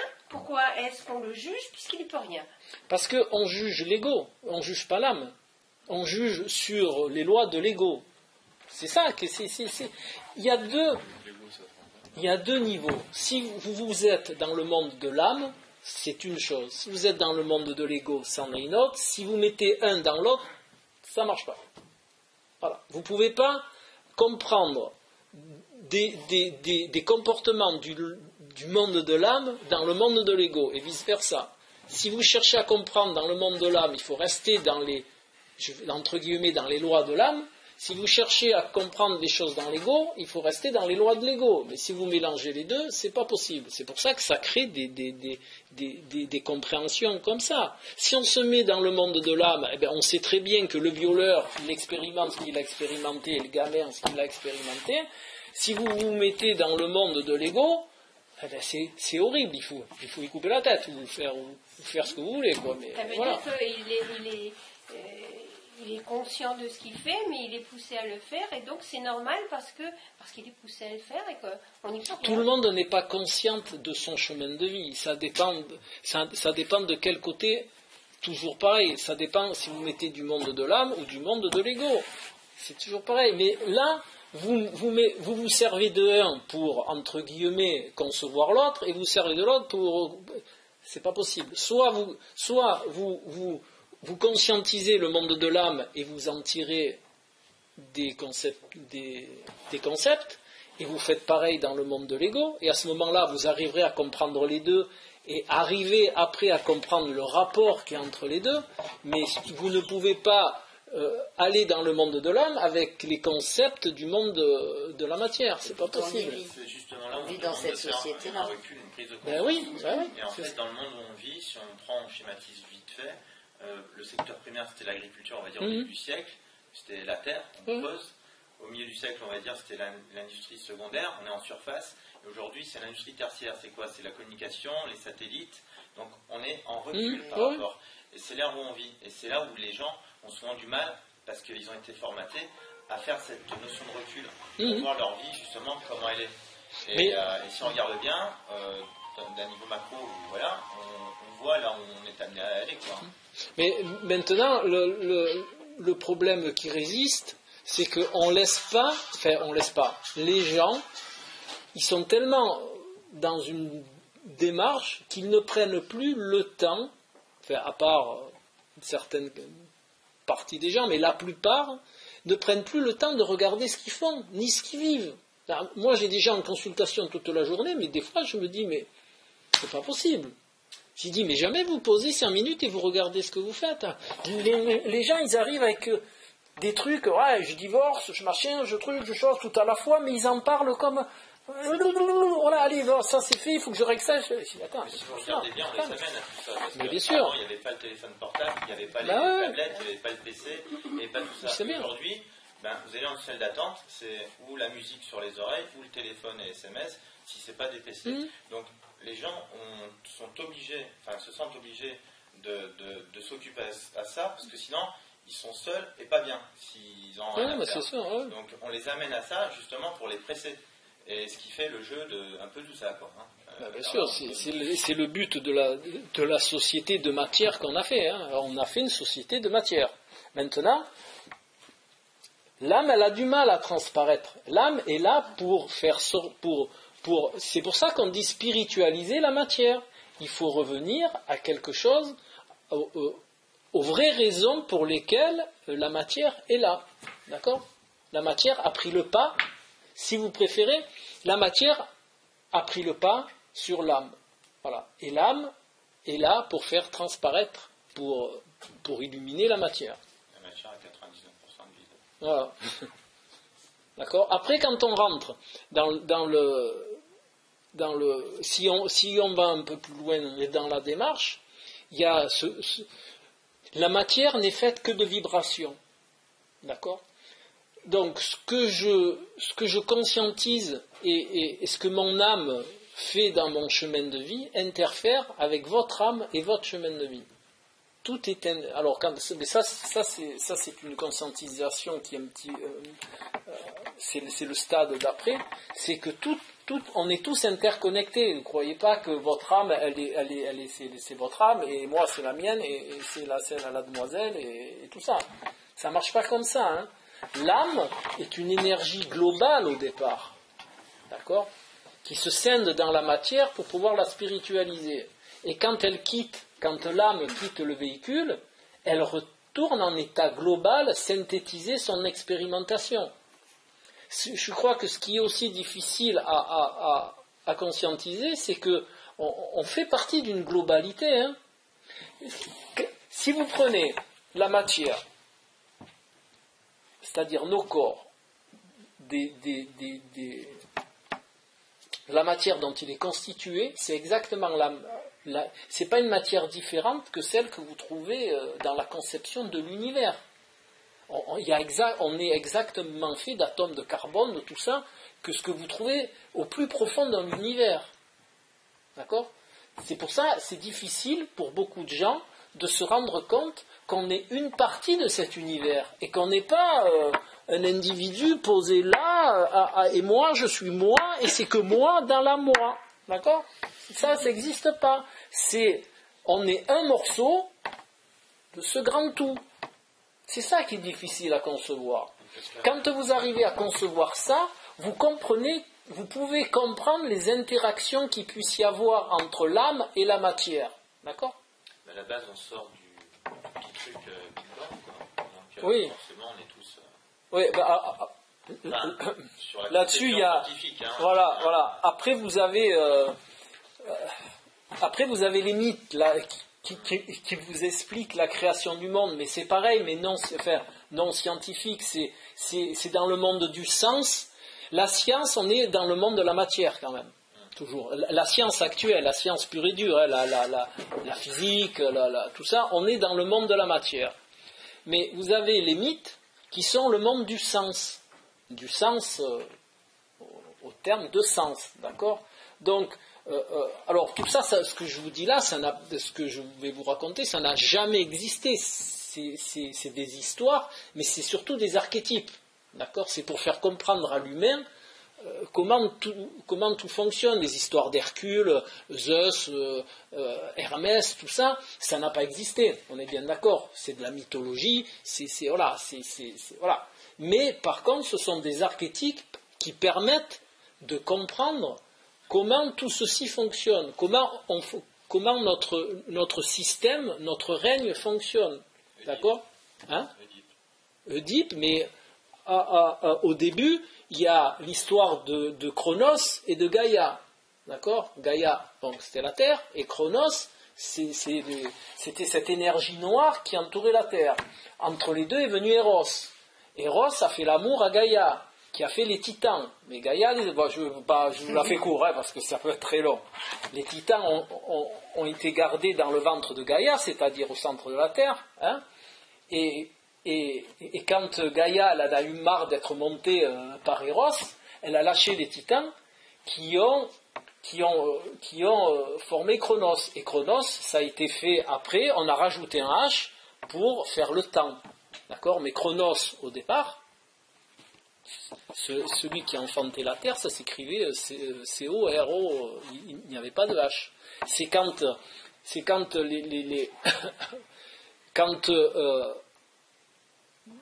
apparenté à ce que vous avez dit, au Big Bang. Dans la mythologie, il y a eu, Chronos a été mis un H parce que le temps a pu donner la Terre telle qu'on l'a, puisqu'il y a eu un phénomène cyclique de temps. D'accord ? Bon, c'est un peu plus, mais quand on étudie les mythes, on comprend beaucoup mieux le système. Ça apparaît dans les rêves. Ça apparaît beaucoup dans les rêves. Oui, mais c'est aussi intéressant dans le sens d'archétype, comme disait M. Jung, parce que ça donne des structures de la composition de notre environnement, vraiment. D'accord ? Ça montre qu'on est vraiment un petit bout de tout ce qui existe autour. On n'est pas différent. D'accord ? Je crois que c'est ça aussi qui a à conscientiser vraiment au fond de... S'il y a une chose à conscientiser ce soir vraiment au fond de vous, c'est que vous êtes un morceau de cet univers. D'ailleurs, Hermès Trismégiste, en hermétisme, disait ce qui est en haut est comme ce qui est en bas, et ce qui est en bas est comme ce qui est en haut. Ça veut bien dire ce que ça veut dire. Ça veut dire que si on vous analyse, vous avez les mêmes composants que l'étoile qui est au fond de la galaxie. Voilà. Mais vous êtes sous une forme différente. Elle, c'est une étoile, et vous êtes vous. D'accord ? Voilà. Mais toute cette énergie, vous l'avez en vous. Donc, ce qu'il y a vraiment à conscientiser, c'est que vous n'êtes pas un morceau de matière perdu là, en France, machin. Vous faites partie de tout. Vous êtes un morceau de tout. Donc, pensez toujours, quand vous faites quelque chose, vous muez tout ce qu'il y a autour de vous. Par votre action, c'est ce qu'on appelle après vulgairement le karma, la loi de cause à effet, parce que le karma, c'est simplement la loi de cause à effet, ça s'arrête là. Ben, vous avez une action karmique dans les 7 univers qui sont autour de nous. Parce que vous êtes fait de la même chose, vous vibrez avec les mêmes composants. Donc quand vous arrivez à conscientiser que vous êtes un bout de ce grand truc déjà, ben, déjà vous rentrez dans un chemin de vie de l'âme. Déjà, vous faites le premier pas. Et si on arrive à conscientiser que toutes les situations, même si elles sont mauvaises, elles sont justes, dans l'évolution de l'homme. Oui, de l'homme, et même plus haut que l'homme, en fait, plus grand. Des fois l'impensable. Déjà, c'est un grand pas. Oui, c'est un grand pas. Mais déjà, prendre conscience que vous êtes un petit bout de tout ça, ça va vous changer la vie. C'est vrai, hein. C'est vrai. Parce que... Ça, ne plus juger pour être plus reposé. Ah oui, ça c'est merveilleux. Mais le jugement, je crois que c'est ce qu'on a... C'est ce que la matière, l'ego, a inventé de pire pour déjà notre vie d'individu, avant de parler de l'âme. Voilà. Le jugement, c'est le pire. C'est ce qui vous met le plus mal à l'aise pour tout. Voilà, pour tout. Et surtout que le jugement amplifie le côté émotionnel.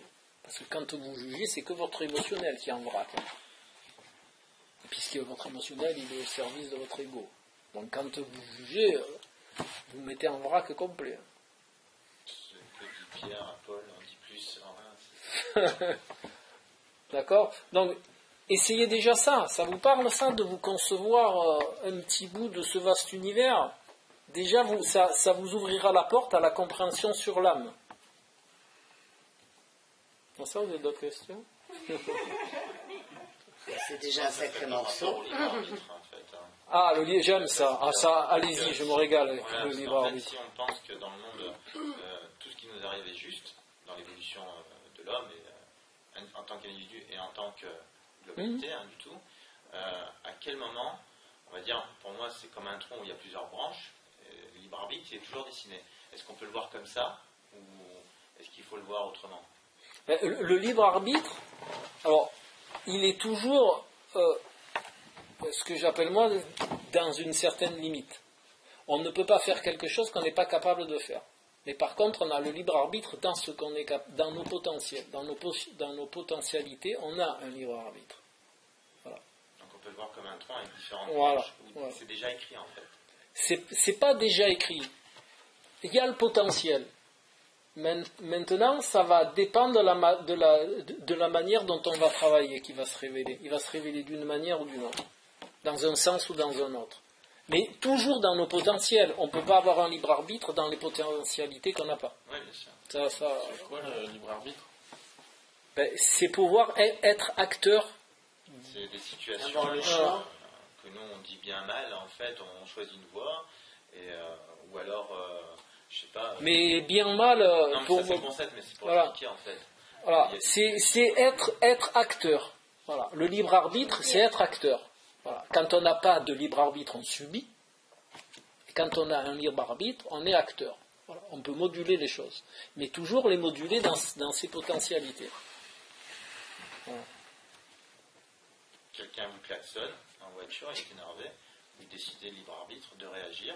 Donc, dans l'émotion, ou pas. De rien dire et de tracer. Et en fait, l'autre, tout de suite, vous dissout, vous dissolvez la nervosité de l'autre, en fait. Un appel, vous passez, il y a un barrage, une secrétaire, vous énervez, le barrage il est fait, vous calmez, vous rappelez calmement, il y a une ouverture. D'ailleurs, la manière c'est comme à l'heure actuelle, il y a aussi un malaise parce que les gens ne savent pas ce qu'est une limite. Moi, j'ai des gens en consul toute la journée, ils ne savent pas ce que c'est une limite. Ils ne savent pas poser une limite. Une barrière. Voilà, non, c'est pas une barrière, c'est une limite. C'est différent. Ça va où s'arrêter. Voilà, c'est pour éviter qu'on rentre dans notre espace vital. Voilà. Vous en mettez beaucoup. Ouais. En fait. C'est pour ça que vous dites. Une limite, c'est simplement dire non sans état d'âme et sans justification. Ça, c'est une vraie limite. Si vous dites non à quelqu'un a posteriori en disant j'aurais peut-être dû dire oui quand même, j'ai été un peu machin, ou alors si vous dites non en disant non, mais si je te dis non parce que tu vois j'ai ça à faire, mais voilà, mais ça c'est pas des limites. Voilà. Donc il y a beaucoup de gens qui déjà sur leur individu ne savent pas mettre de vraies limites. Parce qu'une une limite ça repose déjà, ça repose. Une vraie limite, quand vous savez mettre des limites, des vraies limites, ça repose. Hein? C'est se respecter. Ah ouais. Ça empêche ça empêche l'intrusion. Et les maladies qu'on retrouve chez les gens qui ne savent pas mettre de limites, c'est souvent des maladies d'étouffement. Asthme, bronchite chronique, voilà. D'accord ? Parce que quand on ne sait pas mettre de limites, on laisse les gens rentrer dans notre espace vital et ils nous étouffent. Donc on a des problèmes respiratoires. Mais ouais, moi je suis d'accord, je comprends. Mais l'histoire de la voiture, c'est bien, parce que ça m'est arrivé un matin, j'arrivais à un carrefour et il y a une femme qui grille le feu rouge carrément. Et en fait, j'avais soit le choix de crier et gueuler parce que j'étais en retard pour le boulot, et puis voilà. Et en fait, je l'ai regardé, j'ai fait un signe en rigolant, elle a rigolé, elle m'a fait un signe aussi en disant qu'elle s'excusait. Et on a rigolé, on est parti. Voilà, mais si vous y étiez resté si je m'étais énervé dans l'émotionnel, et klaxonné, je pense que jusqu'à 10h. L'émotionnel, ça aurait été quoi? La réaction énervée, agressive, machin. Voilà. Si vous mentalisez, vous voilà. Bon. Se balade incognito, donc ouais. Vous avez réagi comme ça, voilà le message. Voilà. Et peut-être qu'elle a compris quelque chose aussi. Voilà. Ben, c'est pas peut-être, elle a compris quelque chose aussi. En fait, ça me faisait penser un peu, j'avais lu un bouquin qui parlait d'une méthode hawaïenne, L'Oponopono, ouais, Oponopono. Oponopono. Voilà. Oponopono. C'est marrant en plus, enfin voilà. Ouais, mais ça c'est New Age, c'est très, oui, c'est bien parce que ça prône ça prône l'amour, donc c'est forcément bien. Ah, au sujet de l'amour. L'amour dont on parle, c'est pas l'amour, c'est pas l'amour homme-femme, hein, c'est quand on parle d'amour au niveau de l'âme, c'est pas l'amour je t'aime, tu m'aimes, hein, ça n'a rien à voir avec ça, hein, c'est l'amour universel, d'accord? Entendons-nous bien, hein, c'est pas le même, hein. C'est l'amour du pape qui a dissous celui-là qui a tenté de l'assassiner, quoi. Voilà, c'est l'amour, comment vous dire ça? C'est l'amour non sentimental. Voilà. C'est l'amour-respect. Non, l'amour non sentimental. L'amour-respect, c'est l'ego toujours. On est toujours dans l'ego, là. C'est d'abord le respect. Non, c'est l'amour non sentimental. D'accord? C'est l'amour l'amour. Alors je vais essayer de vous le conscientiser comme ça. C'est l'amour de la vie. D'accord? C'est l'acte d'amour, c'est par exemple il n'y a pas de retour. Voilà, c'est l'arbre qui perd ses feuilles, qui meurt, donc la mort, mais de par sa mort, la décomposition de ses feuilles, de ses troncs, tout ça, ça va permettre la vie. Voilà, ça c'est un acte d'amour. Pas de retour, pas d'attendu, rien. C'est l'amour, d'accord? Ça peut être comme ça aussi entre un homme et une femme. Non. L'amour entre un homme et une femme, il y a toujours un retour inattendu, ne serait-ce que dans le sexe. C'est comme le don. Que dans le sexe, qui est entre un homme et une femme dans le couple. C'est un je te donne, un tu me donnes. D'accord?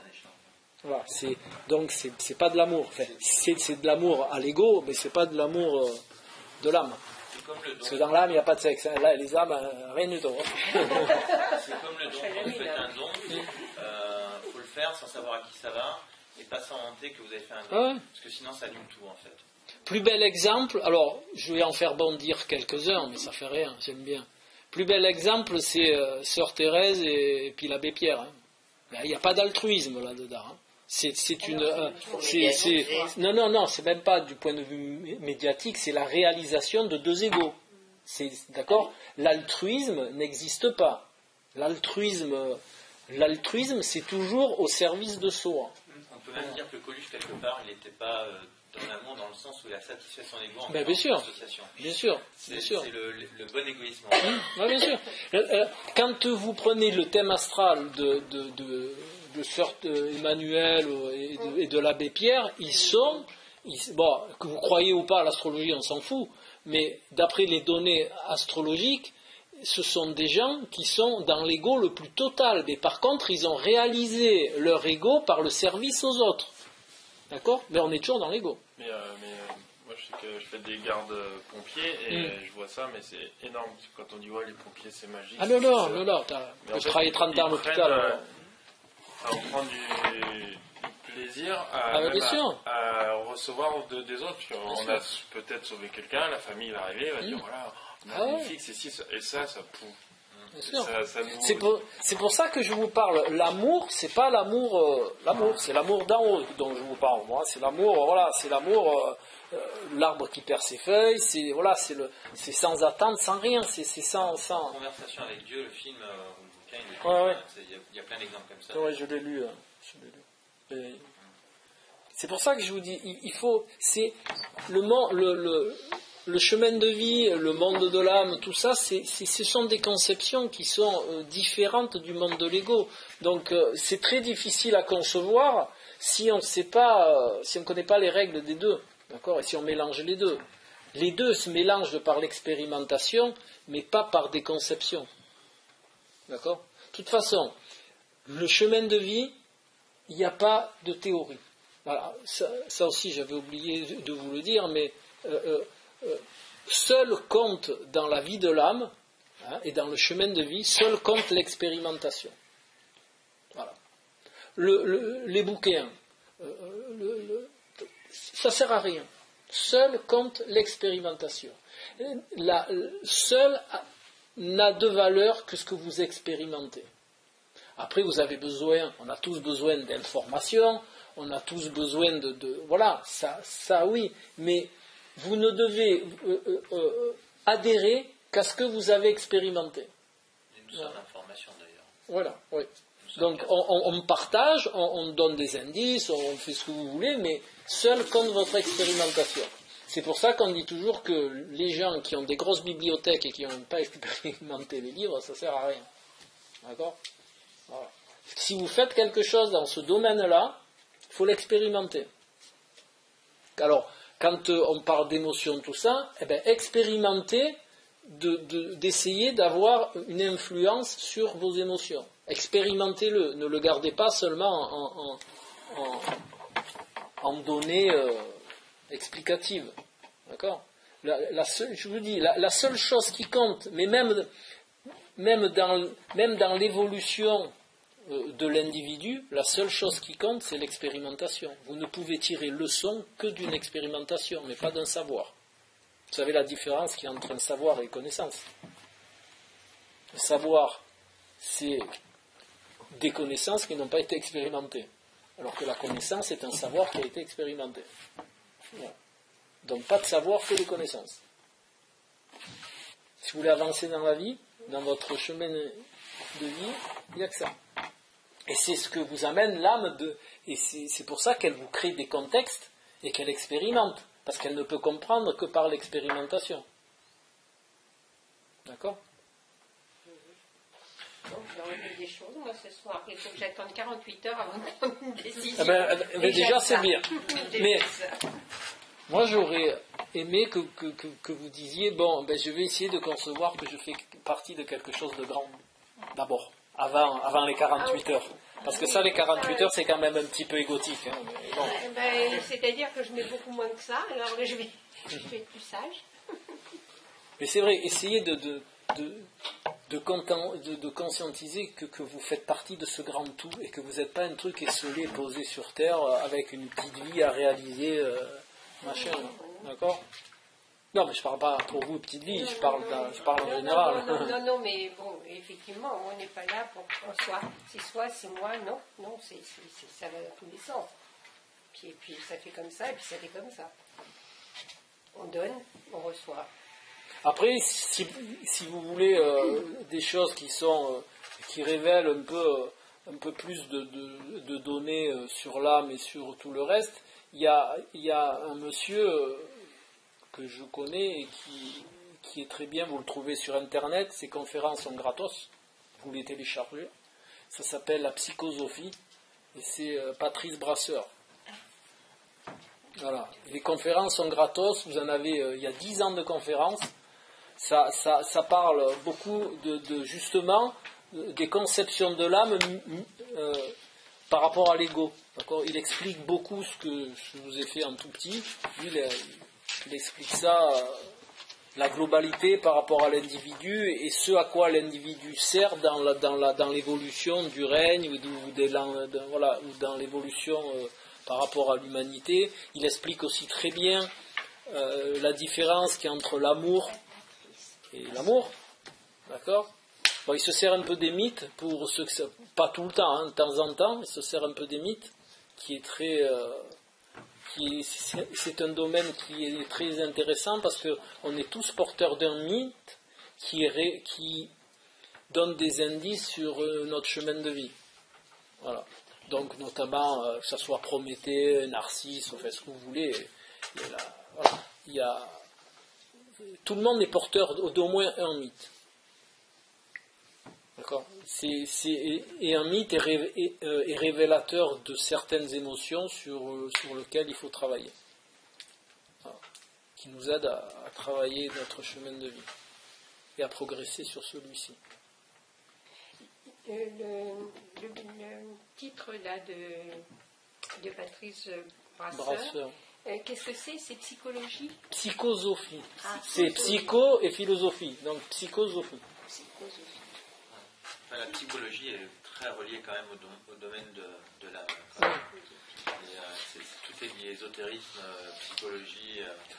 Parce que notre cerveau, c'est un langage qu'il peut comprendre. Un cerveau anagramme évacué. Ça peut, oui. Oui. Non, allez-y. Moi, ce que je ne comprends pas, c'est que dans l'acte sexuel, si vous donnez à la personne et si vous vous donnez à la personne, pourquoi il n'y a pas d'amour spirituel? Ça a été mis. Alors, vous avez la démarche tantrique, hein, si ça vous intéresse, mais c'est toujours l'acte sexuel est toujours au service de l'ego. Parce que pourquoi? Je vais vous expliquer. L'acte sexuel, de par le don, c'est le moment où les deux entités découvrent l'abandon de l'ego. D'accord? Quand vous donnez du plaisir à l'autre, c'est quelque part vous abandonnez votre ego. D'accord? Donc, l'acte sexuel, c'est l'expérimentation à but égoïque de l'abandon de l'ego. Voilà. Donc, on reste dans la matière. Il n'y a pas de sexuel, il n'est pas anodin en plus. Ouais. Dans les vibrations qu'on amène à soi. Ouais. Donc, il faut tout ce qui est entre guillemets plaisir de la matière, parce que l'acte sexuel, que vous le vouliez ou pas, c'est le plaisir de la matière, c'est le plaisir de l'ego. Hein. L'âme, quand vous faites l'amour, elle ressent rien, elle jouit pas. Hein.